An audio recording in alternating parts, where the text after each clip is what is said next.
Good evening, everybody.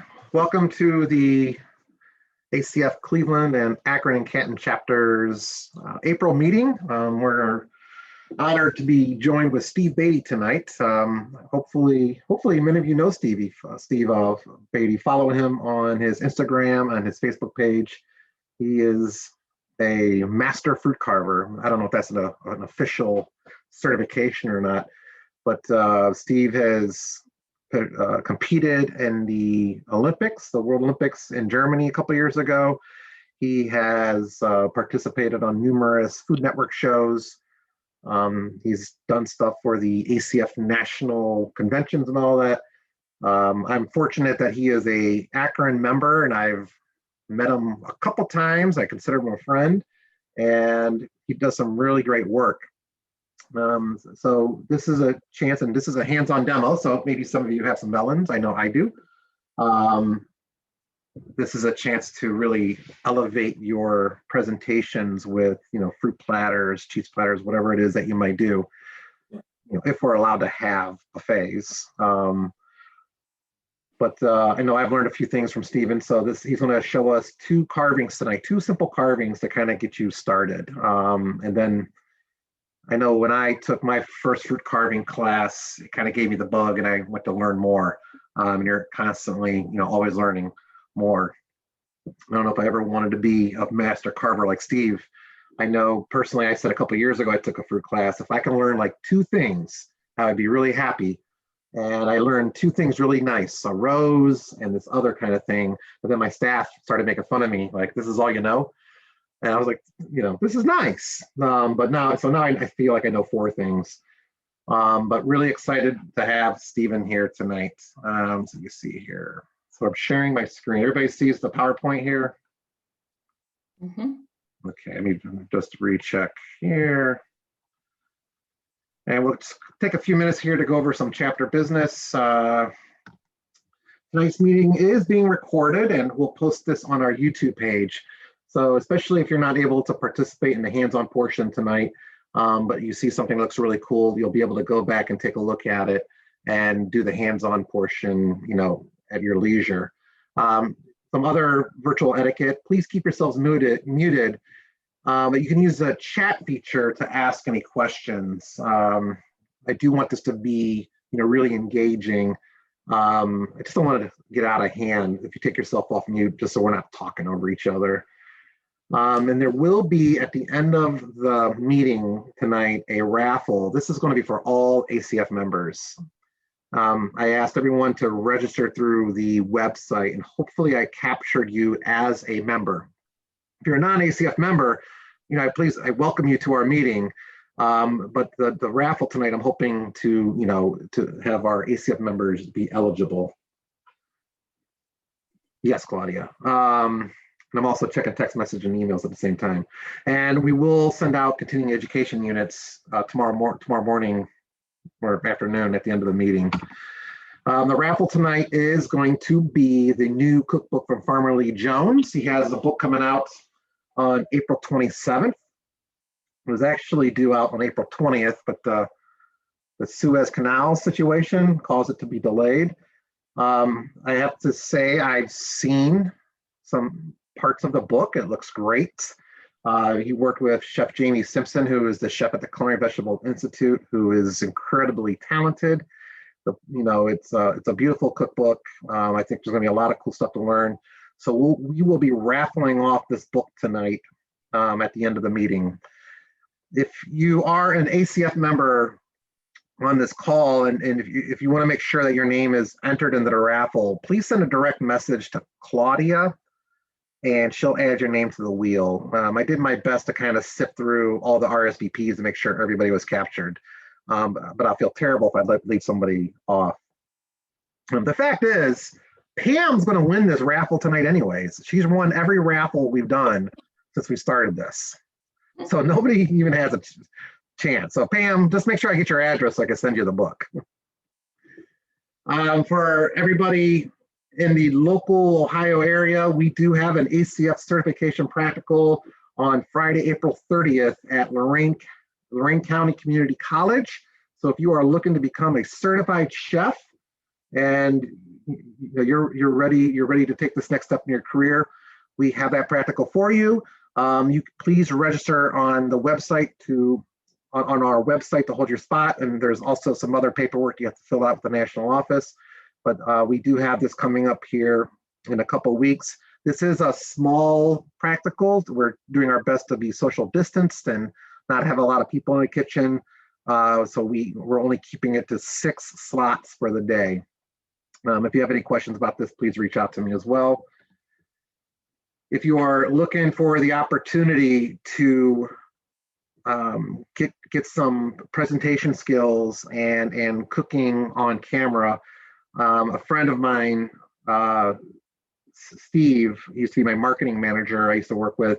He has a nonprofit, and he is looking to shoot some cooking videos, and has reached out to me to see if I have any chef friends that are interested in cooking some cooking videos. These will be live cooking videos that he does on Mondays at 3 o'clock. You can do this from your location. It'll be all virtual.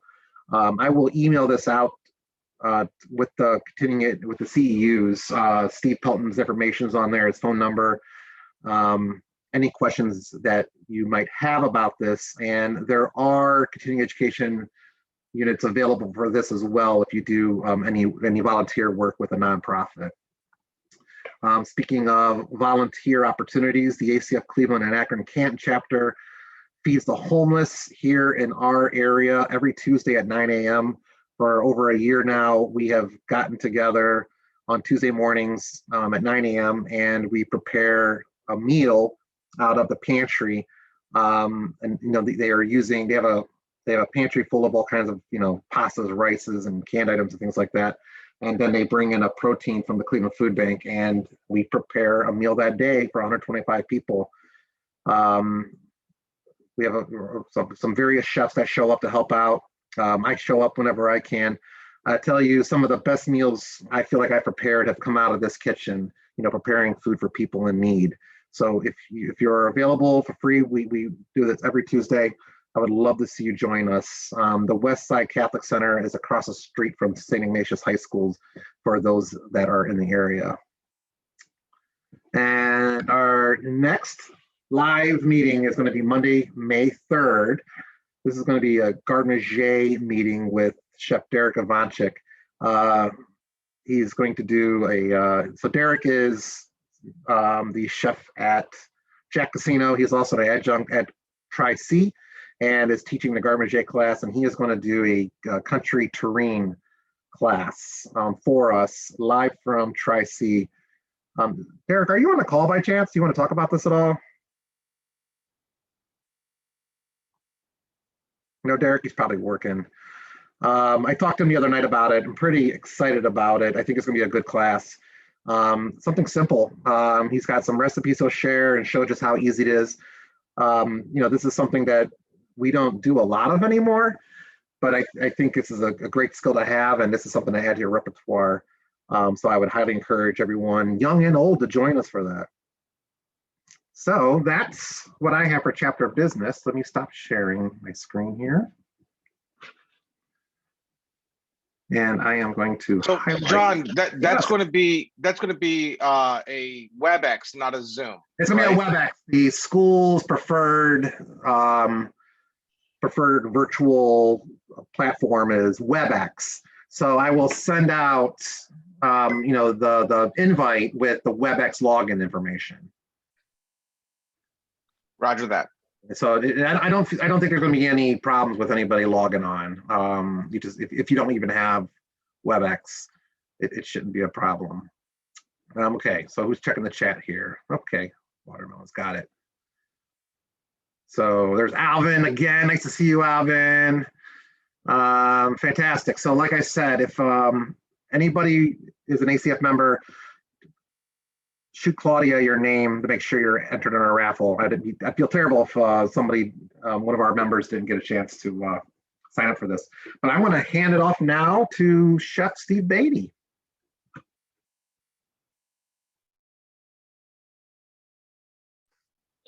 How's everyone doing? Can everyone hear me? All right, good stuff. Yes, we're just on mute. All right, good stuff. So obviously I know everyone wants to see my smiley face, but I'm gonna leave the camera flipped around just so you guys can kind of see what we're gonna be doing in the setup. And I'll flip around at the end just to be able to say hello to everyone and to just kind of engage a little bit. But I wanted to give everyone a kind of little layout of my kind of my battleground, what I typically use when I carve. So believe it or not, I'll go to Lowe's or Home Depot, and this is actually a floor drain cover that's sprayed with some of that rubber seal.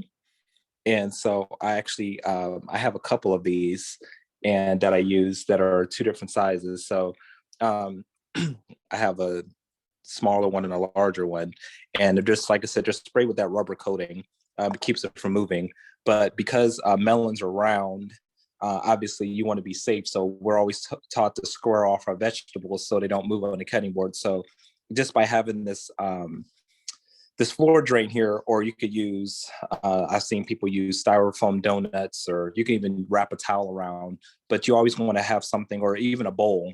But you want to make sure the bowl is sturdy, but just something that keeps your melon positioned. I like to do it because I like to tilt my melon in different kind of angles. So when I carve and so I can see different things. So that's just kind of a little trick I like to tell people, is to invest in $1.50 for that. And then I use a Lazy Susan. I had one made for me, and if anyone wants a custom one made, just let me know. I can hook them up with my guy. But I use a Lazy Susan, and it's because I don't have to keep picking my melon up. I can just turn it. And whenever you're doing competitions or anything like that, it just helps just that you can maneuver things around. So this is kind of nice. Between the two, you can make sure you got the best angle and you're at the best advantage for it. The other thing that I like to use is this little packing, like styrofoam, like eggshell that, a lot of times you get stuff packed in. I lay my tools out on it, keeps them from rolling around. I know exactly where everything is. So I usually have them in various sizes. Or if I'm finished with a carving, like a fragile rose or something like that, I'll transfer it to this so nothing happens, so it doesn't move away from me. So just to kind of keep your workplace organized, that's just something I do. Dick Alfred, I met Dick Alfred when I was 15 years old, getting ready to go into this crazy world of culinary. And he taught me the value of using one knife. And so I have a little cheapy paring knife that I've had this forever. I keep it sharp, sharpen it on the stone that we're going to be using for today. But the other knife I use is a Thai style knife. You can get these on Amazon. They're kind of a cross between a paring knife and a fillet knife. You guys can see how flexible that is. That's obviously for getting different shapes and reaching different areas of whatever your medium is. The other thing is that, believe it or not, pencil, and I'm gonna show you guys why a pencil. I use a pencil a lot, or a pen, and a toothpick. I use a lot of toothpicks, not just to hold a leaf or if a petal falls off to reattach it, but I also use it to kind of score the fruit or vegetable. And then I kind of use this nice little math tool, and I'll show you guys how to use this, when I'm getting ready to set things up. So this is kind of my setup. And also water. I know some people spray like vegetable oil. They'll spray different kind of things under their apparatuses or their mediums once they're finished. But I usually good old water. So just beauty supply store these, or a buck, or even Dollar General. Get yourself one of these and spray your medium down, and obviously a scrap bowl. So that's our setup for today. So believe it or not, it's really simple. And then as far as transporting your knives, this is a drill bit Muse, but I put my knives in it, and this is how I keep my knives from getting banged around and me cutting myself or hurting myself. So I just use this like drill bit case. This is, like I said, a DeWalt one. You can get them obviously at Home Depot, anything else like that. And this is what I use to transport my stuff. So Any questions about that? We're good? You guys are quiet because you guys are muted, so. We're all on mute, Steve. We don't want to. All right. Has anyone typed any questions in thus far about anything that I just said? Nothing in the chat box yet. I'm sorry. I have a question. I wasn't able to type as fast. I'm sorry. My question was, what was the name of the tool that you had next to the paring knife? Which one? This one? Or Not this one? that one.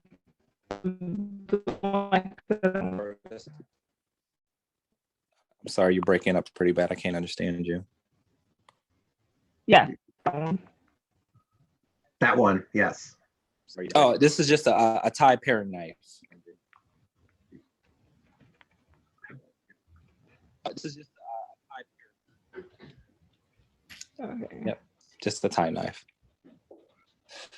So this is just a sample of the carving I'm about to show everyone how to do. So the goal with today's class is that obviously you're not going to walk away being a fruit carving master, champion, whatever you want to crown yourself. But the goal is that you're going to be comfortable enough holding a knife and understanding that the simple engineering concepts when it comes to carving. And once you can kind of master the engineering part, like then your creativity comes into play.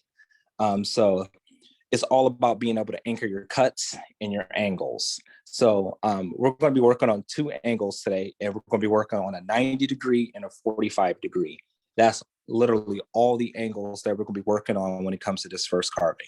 All right. So you're going to hear me say it time and time again. This is my entry level carving that I like to teach people because I want to get their confidence up, but I also want them to be able to understand when it comes to engineering that when you get your engineering right, your petals won't fall out. So it's going to be very important. All right. So what's kind of important, if you want nice sharp detail, make sure you buy your fruit that's underripe. Now, if you buy your fruit and it's ripe, it tends to be a lot softer and your lines won't be as crisp and your definition will not show up. So choose to go underripe if you're going to use melons or something like that, because you'll get nice clean lines. All right. Unlike when you're doing something like butternut squash, which is a lot drier, those lines to be a lot more crisp. But when it comes to fruit, try to get a little bit underripe because, like I said, your lines would be a lot more crisp. Now, when I was talking about, we're going to be working in circles, but when I was talking about toothpicks and pencils, the flesh will bruise really easy on your fruit. And so we're going to be making a circle. And so you could just do this with a pencil and just make a simple circle. You could use a toothpick once again, and you could bruise the fruit to make a circle. So we're going to make 3 circles just like that. And like I said, you could use a toothpick, does the exact same thing a pencil would, or a pen. It's just an old trick, what a carpenter says, measure twice, cut once. It's the same thing when it comes to fruit and vegetables, because once you make that cut, you're committed and you can't go back. But for the sake of time, I like to use my nice little protractor. It does the exact same thing. It bruises the fruit. And using this turntable, as you can see, it just literally does most of the work for me when it comes to spinning the fruit. All right. So 3 circles, 3 lines. That's kind of where we're starting. I feel this light might be a little bit too bright, which would be nice. So using a paring knife, I told myself I was going to use the exact same knife that everyone else is going to use. But using a paring knife, literally that first cut is going to be 90 degrees. It's going to be straight up and down. All right. So you go in here and you want to go about the length of the top of your index finger, which is going to be about almost an inch. That first line, that's how deep that cut's going to be. All right, straight up and down 90 degrees, and you want to make that cut. All right, That's your first cut. Essentially, in my world, that's called a relief cut. All right. Then straight up and down, 90 degrees. The width of your finger from that line to the tip, that's as far as the knife's going to go in. 90 degrees straight up and down.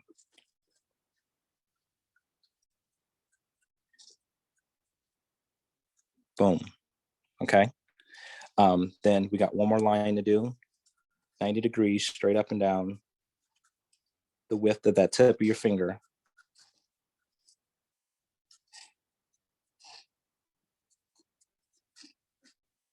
Make that relief cut. Okay.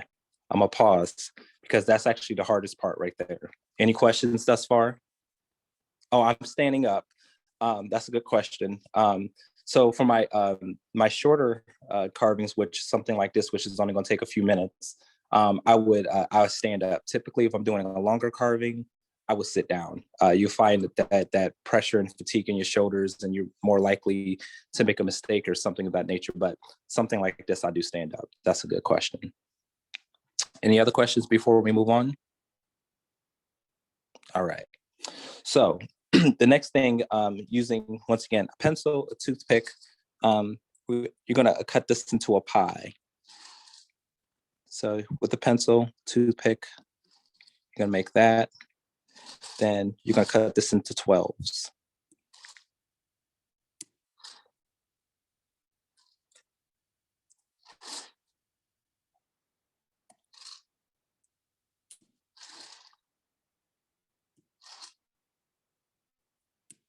Okay. So then, paring knife, guess what? We're going straight up and down, 90 degrees. And same way, you're gonna follow those cuts you just made.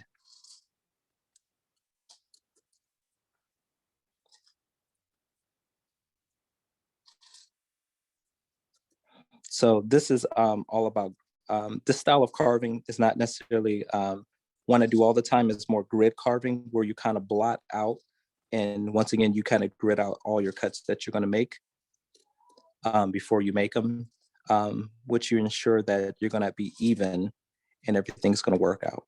So once you make those relief cuts, nothing is falling out. This is the tip of the knife. You'll learn very quickly to hold it like a pencil. Usually that thumb and your middle finger, you could do your thumb and your pointer finger, or you could do both of them. Kind of gives you that maximum control like that. But obviously, if you have to come a little further back, you won't have as much leverage, but you want to, like I said, come close to the point as you feel comfortable with when you're making those cuts. All right, so we were doing 90-degree cuts straight up and down with our knife. Now we're going to do 45s. All right, so you're going to lay your knife gently on the side. Now I'm left-handed, so you're going to do the same thing, but as a right-handed person, obviously, you're going to be this way. This is going to be your first cut from the center of that 45 degrees laid down. You're going to come from the very tip here to this point right here. All right, and watch me. At the very tip, 45-degree angle, just the tip is in it. I'm not even holding it. Just the tip. Boom. You make that cut, it comes directly out. Okay. It's that pie wedge. All right. I'm gonna do it again. Boom. Start from the inside to come out. Make sure that's all the way out. It comes out just like that. All right.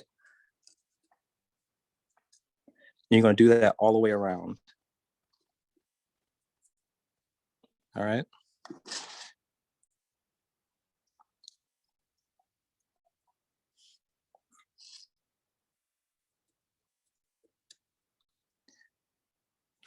"45-degree angle." Like I said, go 90, lay it halfway down, then make that cut straight down. Any questions so far? Hit me in the comments. I can see.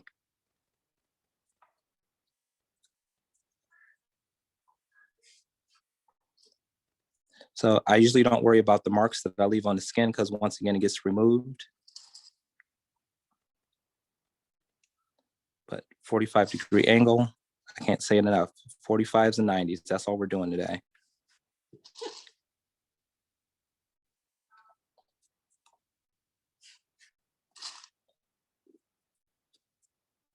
Boom. My last cut that comes out, you got your center. All right. I'm gonna bring that up here so you guys can see a little bit more. That's it.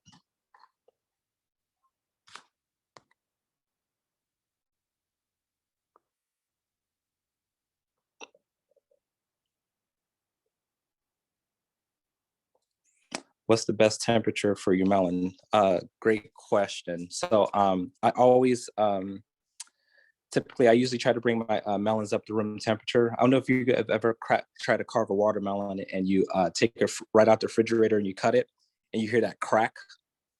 Sometimes you just want to be able to give your melon a little bit of time to temper. So I usually try to do mine at room temperature. Good question, Chris. All right. I'm right there with Any you. other questions? Yeah.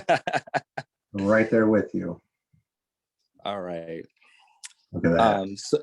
So the next set of cuts you're going to do.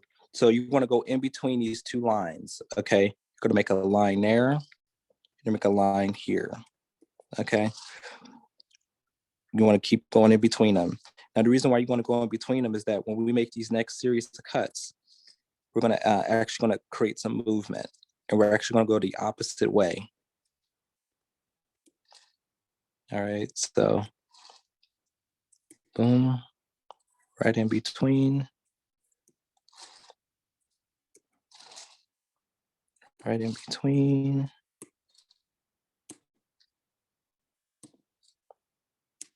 Bingo. All right. So once again, it's just the grid. So once again, that knife, paring knife, by the tip, 90 degrees. You're going straight up and down. You're going to cut no deeper than the width of your finger from here to here. Do not go any deeper because your cuts will fall out. Okay. So once again, 90 degrees, straight up and down. All right. And you just want to follow those cuts you just made. All right.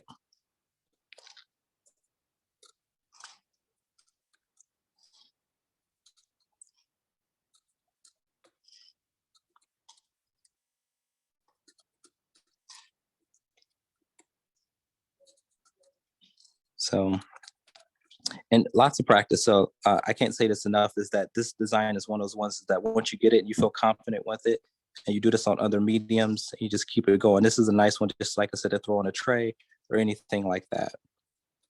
So now the last cuts, I went from the center to the outside. All right, 45 degrees, center to the outside. These cuts that I'm going to make are going to be the complete opposite. I'm going to go from the outside to the center. You want to alternate where you start that cut and where you end. Once again, these cuts you went from the center out. These next cuts you're going to make from the outside in. Okay, and I'm going to show you why. So, boom. The first cut comes out. So this fan is going this way. This one is going this way. So once again, instead of these ones went from the inside out, these were going to be the inside outside in. That 45-degree angle.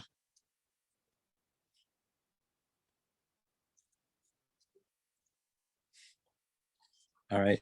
So here's that cool thing when I was talking about having this in this kind of vessel, is that now I'm able just to rotate it up like this. I find out it's a lot more comfortable instead of, so I rotate it up like this,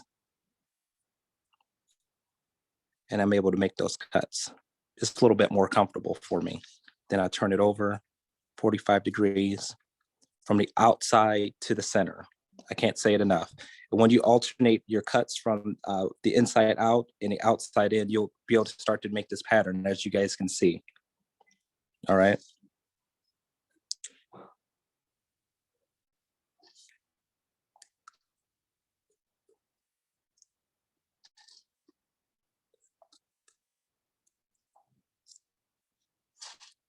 All right. So I'm just slowing it down just so making sure everyone gets this so you guys can continue to see this repetition of the cut. But you guys can see how this pattern is starting to come alive. You got one going this way, the other one is going this way.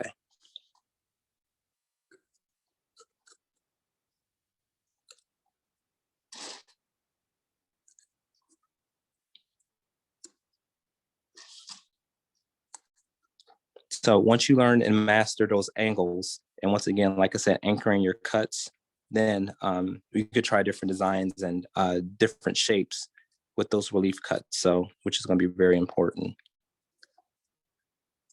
All right, so that's our second set of cuts. Now feel free to go through if you got a little bit of fruit that kind of just hung out in there, you want to make sure it's completely cleaned out there.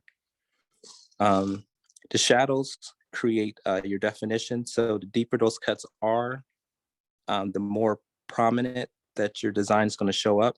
So you want to be able to create those shadows, those little pockets in there that kind of help stand out a lot more. All right, any questions? Hit me in the comments if you guys have any questions. Okay. So I see no comments. So I think everyone's good. If you guys need me to show you again, because we're about to do it again regardless. So, all right. So once again, take a pencil or toothpick, or if you don't have either one, just turn your knife to the side like this. And you can just kind of bruise the fruit like this also. So once again, I'm just going in between those cuts. Just like that. And like I said, this is that grit method, which is going to allow you to plot out those cuts. So if you made a mistake or you measure prematurely, you got a chance to correct it. So would a serrated knife give you well, that's personal preference. So the question was, would a serrated knife give you more texture? Now you could, but that's, once again, you're an artist, so it's totally up to you. It might be a little sharper for you, but me personally, I've always just kind of gone with a straight edge knife, but there's nothing that's saying that you can't use one of the serrated knives. That's a good question. But it will leave a kind of almost a wave in there, which might be kind of cool. So now you just want to follow those cuts that you just made. Once again, straight up and down. A lot of times I kind of, I'll put my finger right here, kind of that's my bumper. So when I hit that part, I know that's as deep as I want to go. So whenever I hold the knife, that's a lot of times what I do. So when I'm just flowing, I'm not paying attention, that I just know that I kind of got that safety net in there going.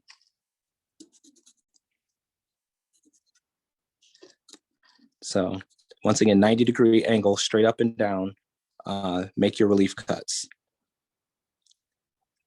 Make those cuts. I can't say it enough, because once you get those cuts in there nicely, your product will come out and you can see actually what you've been working for. So it works out really nice. And boom, and one more. So, so these last cuts, we went from the outside to the center. So we're going to reverse that. We're going to go from the inside out, 45-degree angle, inside out. Boom.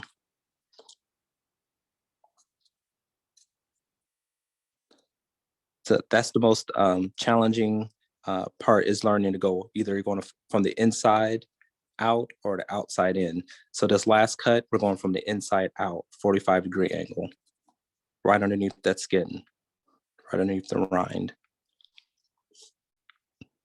Now, we did 3 circles. It's not saying that you can't do 4 or 5.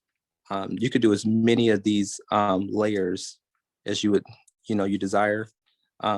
At some point, your eyes will cease to see. So, obviously your eyes can't go completely around when you're looking at something. So you got to have a good stopping point, because your clients aren't going to see anything else that you do for it. So.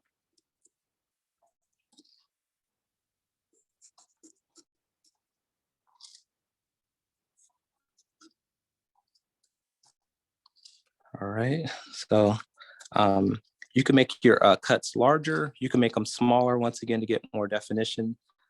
Just got to find a happy medium when it comes to doing some of these angle cuts like this. This is definitely one of those geometric carvings that kind of people look at and go, oh, wow, how did you do that? It looks more difficult than what it is. But it's definitely one that is my go-to when I just got to knock out a quick platter. So, but this is a great cut because it teaches the repetition and how to hold your knife and how to anchor your cuts in. So this is why, like I said, I start with this one, is that it teaches you about holding your knife and angling your cuts correctly and getting your relief cut. So if you've done it correctly, all your cuts should have came out, and you should be left with that.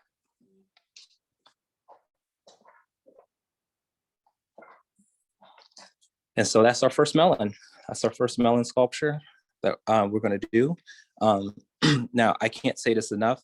This last thing that we're going to do is I say it time and time again, is that relief cut. So you've created this last petal right here on the outside. You want to show that off a little bit. So you just want to come at a slight angle, meeting those cuts. And you're just going to cut around. Now, you're not going to lay your knife completely flat, but you're going to just kind of at a slight angle. And what you're looking to do is just to show off some of those petals that you just made, or those shapes that you carved. And you do that, and it comes out nice, simple ring just like that. And it makes it pop, and it brings it out, like I said, just a little bit more. All right. How do you guys feel about that? Can you guys hit me in the comments, let me know what were some of your challenges? What were some of your thoughts on it?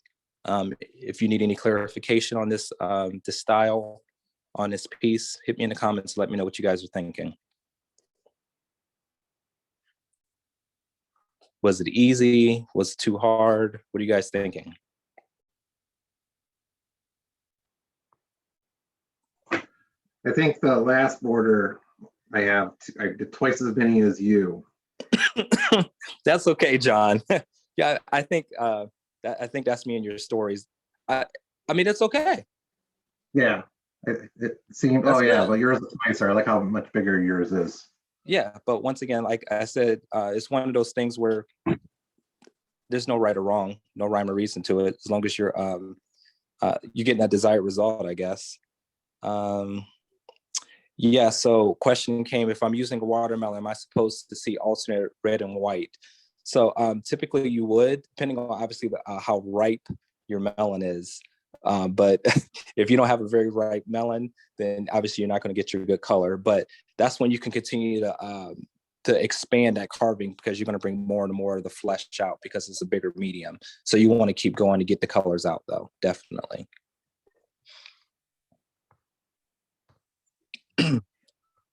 Any other questions about that first carving? Easy enough? You guys feel confident in it? Okay, I think we're going to move on. So, so from here, typically I would change it up, and I would do some different textures, some different mediums. I'm going to show you a real extremely simple Delilah flower that we're going to do next. That, once again, the purpose of this flower is just to get you used to making cuts and doing your relief cuts. So I'm gonna grab a second melon. If you don't have a second melon, feel free to take this existing one and you can just flip it over, and then you could use this other side. Feel free to. All right.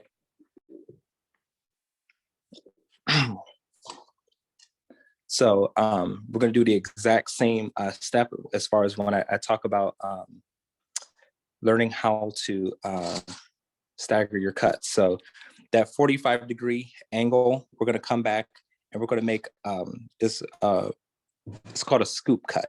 So literally what we're going to do, 45-degree angle in, okay? Just the tip. Once again, you can see how far it is, that width, no more, no less, okay? At that angle, and what you're gonna do is get a cone out of it. So that 45 degree, you're gonna just cut it into a circle and a little cone is gonna come out. Okay, that's it. Now you would say, yo, chef, what if I made it bigger? Because, you know, I didn't hold my knife tight enough. I mean, it is what it is. So just get that cone set up and then you're good. All right, 45 degree angle.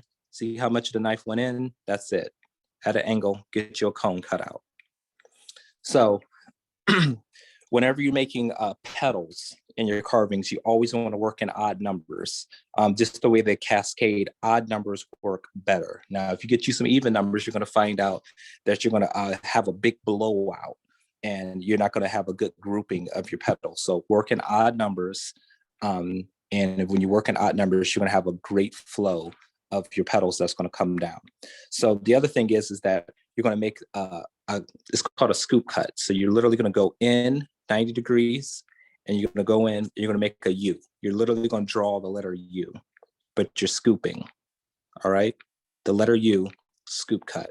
And you're going to do this 5 times. So watch me do this straight up and down. Then I get to the bottom. Then you turn your knife up and you come up. All right.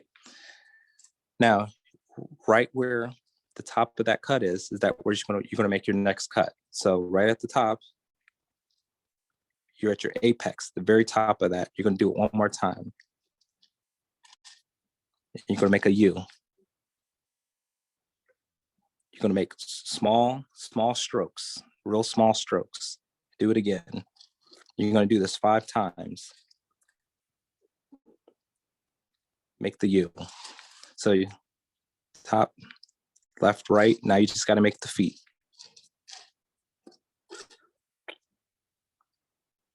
Scoop cut, and then one more time. Scoop cut.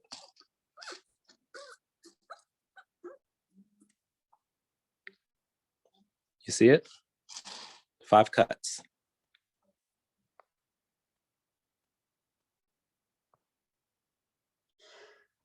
All right. So now, artistically, you have a decision to make. Now, either you're going to trace the inside of the cuts, or you're going to trace the outside of the cuts. I'm personally going to tell you on this one, we're going to trace the outside because we're going to want the green flesh, or we're going to want this kind of yellow vanilla hue that you get from the honeydew. So you're literally going to make a V. So you're going to come here, guys, and you guys are going to come straight down. At the very top of that, you guys are going to come straight down. And what you guys are going to have is that letter V. You just made a V. That's all you did. All right. Now, at the very top of that cut that you just made, you're going to do the exact same thing. Okay. You're going to make a V. Once again, at the very top, make the letter V. Using V's. Using V's. That cut is at a 90-degree angle. Do not change it. 90 degrees, straight up and down. That V, straight up and down. 90 degrees, guys. All right.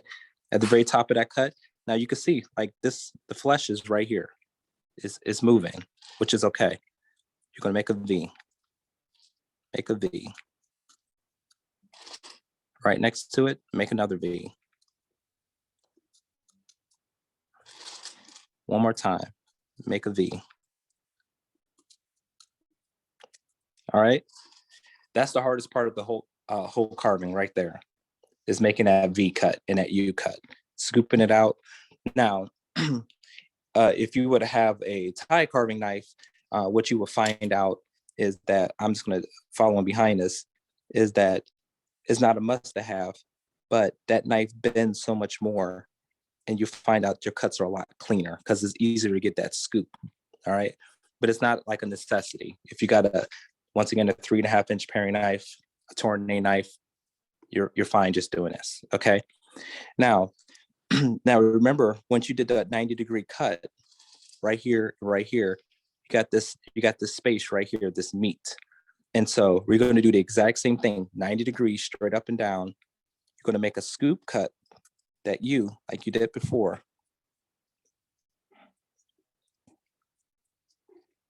That's a U. That's a U. and it should come right out. Okay. That should come right out.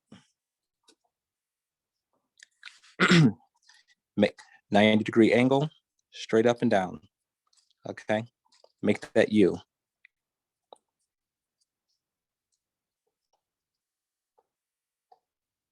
And if you got to come back here, just trace it out a little bit. Don't pull on it because you don't want to pull your petals out. But if you got to go back there and trace that cut a little bit to make sure it came out right, that's okay. But once again, make that U.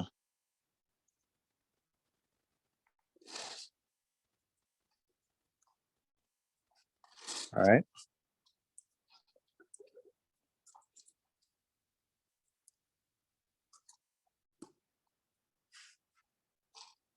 And one more time, straight up and down, make that U. Small sawing motion. And then, like I said, if you got to come behind here just to cut it out a little bit, feel free to do that. And guess what you're going to do? Make that V. So on the outside of that U that you just made, come straight down and make that V. One more time.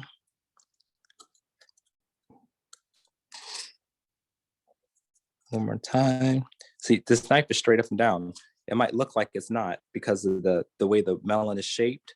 It's kind of concave, but that knife should be straight up and down, right in there. Straight up and down, just like that.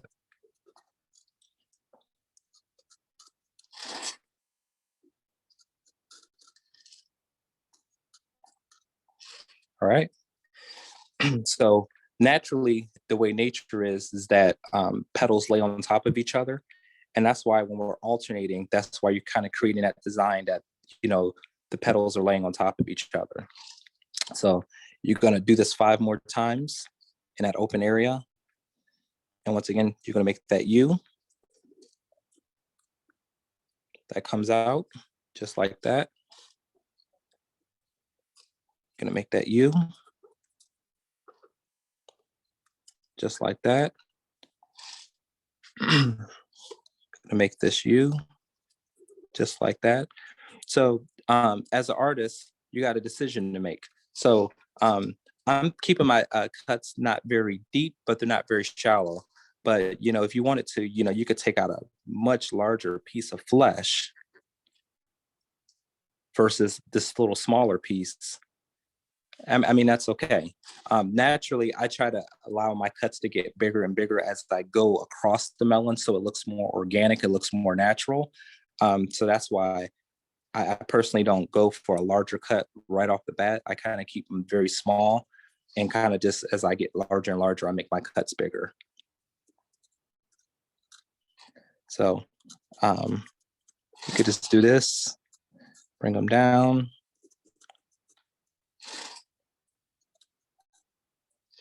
Bring them down. Just keeps going. Now, these are, once again, just very simple. These are just about muscle memory and allowing you to get the hang of how to hold your knife. And once again, making the repetition of cuts. All right. So once you get here, as you can see that the petals are just really starting to, like I said, open up, you just do the same thing. And this is when I was saying that you're going to make a much bigger cut. So you're going to come really, really wide and across. Like that. And make a really nice large cut just like that. All right.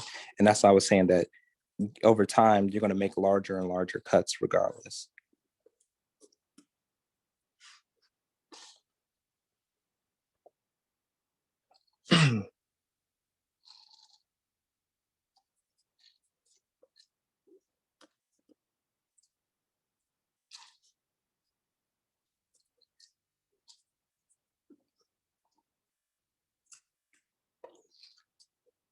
All right. That last one. Now, so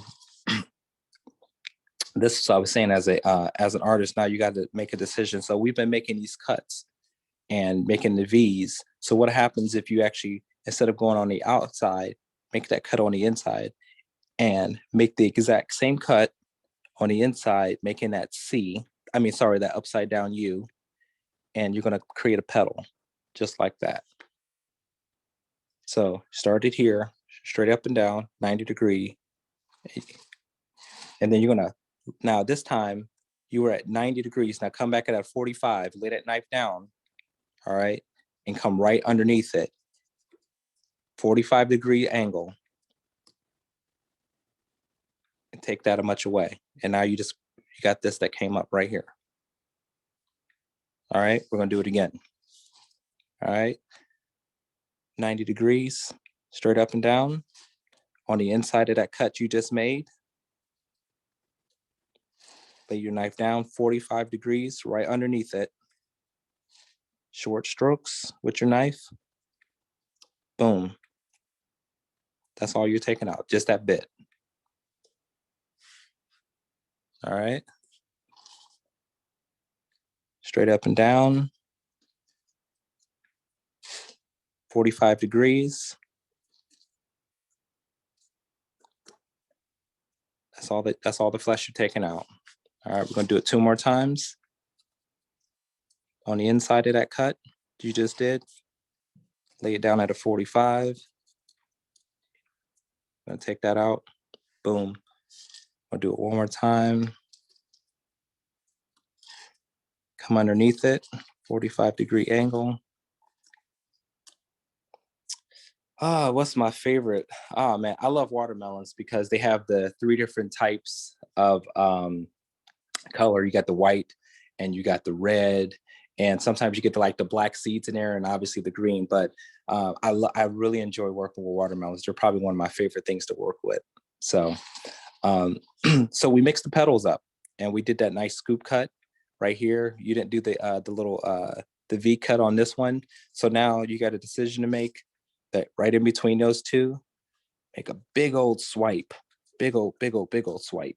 And then right here, you got that again. So I just like how we were doing that nice little C cut. Now, if you had a serrated knife, you would get some nice little jagged points into that petal, which would be kind of cool. So that was what the one question that we had earlier is like, what happens if you have a serrated knife? That's what will happen. You know, we get kind of a nice jagged point, but gonna do a nice, once again, that big upside down U cut. I can't tell you enough, you got to get that scoop, because remember, we need shadows. If you're flat, you know, you're not going to get that. So got to get that scoop. And if you got to go underneath it one more time, go underneath it one more time, just to make sure you guys get enough flesh out of there, because you need to make sure you got that nice scoop out of there, because you need that shadow. All right. Then you're going to come underneath it one more time. And then remember, 45-degree right behind it, that relief cut, to expose that petal you just made. And that's all you're taking out. That's it. Okay. So we're going to do this. How can it be corrected if, well, Chrissy, it's part of you learning your muscle memory. So if you went too deep, it's okay. You're just gonna have to roll with it. But just make sure the next cut you make is a little bit more shallow. And nothing in nature is perfect anyway. So, you know, as you're rolling with your different designs, you know, you might have some that are deeper and you might have others that are not. And so just make sure that you're focused accordingly. All right. So we're going to do this a couple more times, and then this design is going to be finished. And you guys are going to be feel free to continue to practice and continue to do everything you guys been doing. All right. You're very welcome, Chrissy. And obviously after this video, after we're finished, if you guys have any questions, obviously you guys can jump on my inbox and ask me anything that you guys need. All right. So once again, scoop cut right underneath that. Going to the inside, you're going to make that cut again. All right. And then 45-degree angle, do a relief cut. All right. All right. Scoop cut. Make sure that it comes out properly. Then you're going to go ahead and make that cut underneath it one more time. 45-degree angle underneath. All right. So once you've done that, you guys kind of see how you've had this come together. I got one more to make. It comes out. Nice big scoop cut underneath. Come underneath it one more time, 45-degree angle. That comes out. And then I want to talk about that relief cut one more time. So remember, you did that on the last one. Lay your knife. It's going to probably be a little bit more flat, but it's going to be, once again, 90 degrees though. If you're holding your melon straight up and down, 90 degrees, but just lay it flat. And like I said, just come underneath and take off and this flatten out the melon underneath those petals, okay? And what you guys are going to be able to see is you guys have created this really nice design. Just using that scoop and that C cut.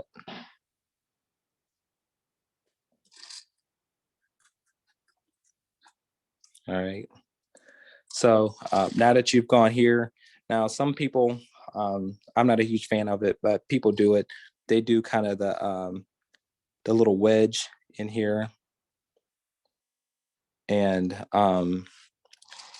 they do some of these little wedges and they come out, you know, just kind of add some little more definition. You just hold your knife at an angle, straight up and down. I saw a question pop up. I'm going to make sure I answer it in 1 second. The question was, how much would you charge for someone for this melon? You know your market better than anyone. So different markets, believe it or not, is different, and you could charge people more. So for instance, being down in South Carolina where they do a lot of entertaining and different things like that, you could charge people a lot more. So, you know, you could do $50 a melon. Other places like maybe Akron or whatever, they might, something simple like this, you might only be able to get 35. It just really depends on your market and what they're going to allow the price point to be. But you got to remember that not everyone is doing these kind of things. So, you know, you could charge accordingly. So, but don't shortchange yourself. Know your worth and add tax. I always say that. All right. So these are our 2 simple carvings we learned how to do today. So we learned how to do a simple Delilah, and we learned how to do our kind of more structural slash more avant-garde, had some movement to it. But yeah, so those are our lessons for the day, guys. So once again, you guys have my social media. Feel free to inbox me and let me know if you guys have any questions. If you're struggling with anything, obviously we're going to post a video, but then on my personal YouTube, I'm also post another video of how to do these things. So once again, I can't say it enough. Please do not hesitate to reach out to me. I'm a proud member of our chapter, so I want to see our members grow, and I really want to see everyone be educated. So whatever I can do to help you guys, just let me know. Yeah, great. Let me see here. It's spotlight. Okay. Steve, that was great. I don't know who else carved along. I did. Boom. Like that? Love it. I have love one little it. error over here, but that's the first time I like this one. I've never done this one before. Yeah, But that's I nice made a though. mistake over here, but whatever. I do this sometimes. It's been a while since I've done these. So the person that asked how much would you charge for melon, so I know I put these on fruit platters. It's like the head of the fruit platters. You ever see the fruit platters with like the pineapple crown and all that? That's cool. Right now, I mean, that works, huh? Yeah. But then I drop this on there instead. And yeah, you know, you charge a little extra, huh? Yeah, absolutely. I have a captured clientele, so I don't, maybe I won't charge them extra, but it really adds a wow factor to stuff. Mm-hmm. This is pretty easy stuff, you know. And I like this one too. I like that. That's sort of very kind of a modern industrial feel to it. Mm-hmm. So it's sort of a old school. How do you say, an old school skill that maybe it's kind of gone away a little bit, but I don't know if it's gone away, but I like to use it. I think it's a good skill to learn. Mm-hmm. I agree. So, and I see the stuff that you do. So if you guys don't follow Steve on social media, he has a fan page because I think your personal page is probably full. But your fan page you post on there as well. So you always, I've seen you do stuff that, kind of give me some inspiration. And he'll do fruit platters. He does this really cool thing with sliced pineapples. So, again, I think this really, you guys should take your presentation to the next level. Daryl, I see you raising your hand. You want to jump in and I can unmute you, or? We can't hear you, Daryl. You're double muted. Daryl, we can't hear you. Try again. Okay. Now you're muted. Hold on. I'm going to unmute. Ask to unmute. Hold on, Daryl. I'm going to help you out. We can't hear you. Now talk. Nothing. Maybe type, Daryl. Maybe type and I'll read it. Type. I'll give you a few minutes to type it. We can't hear you. I don't know.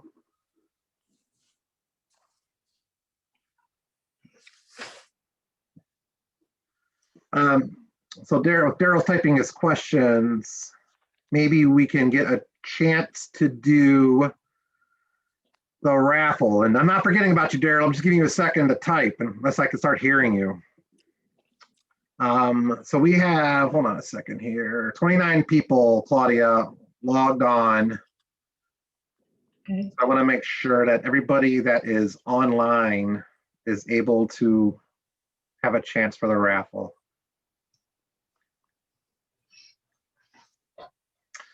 Daryl's had so many problems. He had to email me. He didn't get the Zoom code. Now he can't talk. I'm sorry. I don't know. So Kiana, thank you from the Baltimore chapter. Thanks for joining. I know there was a couple people from outside chapters. I really am glad you guys were able to join us. I loved it. I thought, like I said, I did the carve along. So I'm going to go out here and show my 3-year-old daughter this, and I think she's going to love it. Okay, so Claudia, how are you with this raffle? If you allow me to share the screen. Oh yeah, hold on a second. I should be okay. Let me stop my sharing or unmute me. And I can add or erase names. I think I got it. Okay, you think you got it. Let me try to unpin us. Stop, remove spotlight, and then remove spotlight from me. What tool can we use? Okay, there. Oh, I just saw you. Okay, Chrissy. Okay. So Claudia, I want to give you a second to organize as well. Do you want me to keep talking? I have some questions. Yeah, please keep talking. Okay. Okay. Well, let's read the Chrissy. Hold on. Whoops. Reactions. Chat. What tool can we use to clean our melons when doing letters or pictures? Or should we simply put the knife at a 45, 90-degree angles? What tool can we use? Oh, well, I think that ties into the question I was going to ask, but you want to answer that one? So I guess I want to be clear. So when you're doing like portrait work and you're just kind of just pushing back just a little bit of the rind, once again, like I said, to do lettering or to do portrait work, you have a contrast between the green and the white. So believe it or not, a little bit of bleach water helps. But also I use very fine sandpaper also to clean up and to create a very smooth surface. And then, like I said, I might go behind it and hit it with a little bit of bleach water because it helps lighten up the skin after I've sanded it down. So I usually like a 10,000 grit, or ultra fine like sandpaper. So Steve, when I was 20 some years ago, almost 25 years ago, I got out of culinary school and I got a gift. It was like a 90-piece fruit carving set. Oh, don't tell me you got that one too, John. I got that as a gift. Yep. What do you think of that? So I'll tell you, I use the V cutters and the U cutters a little bit. Yes. But not much else. Yes. What's your feeling on that? I don't know if anybody else has seen those, have those, thinking about buying those. So this is what I would tell people. I don't have, I didn't bring my full kit with me, but I do have some U and V gouges, or also known as U and V cutters. You want to make sure that they're a solid piece of steel. So what happens is that those ones that you have in your kit, John, just like the real cheap knives, they don't have the full tang on them, so they bend really easily. And so you need the ones that have the full tang, that are one complete piece of metal, and that will allow you to really get in there and to really make those cuts. Because if not, once you begin to put pressure, those things just bend. You know, they fold like my younger brother getting interrogated. So you want to make sure that they're a full tang. And once again, I'll find some links and I'll be able to send to the chapter for some of those items. And those are what those will be used for, definitely. But that kit that you have, John, is meant to be mass produced. Yeah, right. Yeah. This kit's, I got it, like I said, at culinary school. And I thought it would make life easier to carving melons, but it really didn't. Until I took a class with Ray Dewey. Yes. At the ACF National Convention years ago. You know, like I said, I learned one or two things. Now I got to learn two things more. Yes, and this is just the beginning course. Remember, we said we were going to do the full course all the way up to advanced. Remember? Yeah, right. It'd be nice that if everybody, you know, we'll send out maybe a survey or something to see how people are doing with this. Oh, you know, before I forget, John, also, you know, you kind of touched on it, but also maybe one of the classes we can do is how to do those fruit platters and how to cut a pineapple five different ways for your fruit trays and different things like that. So, yeah, I think that'd be cool. I'd love to hear, you know, everybody else, you know, jumped on this meeting. I think there's obviously an interest in this. I hope there's an interest. And we can help everybody, you know, take their skills to the next level.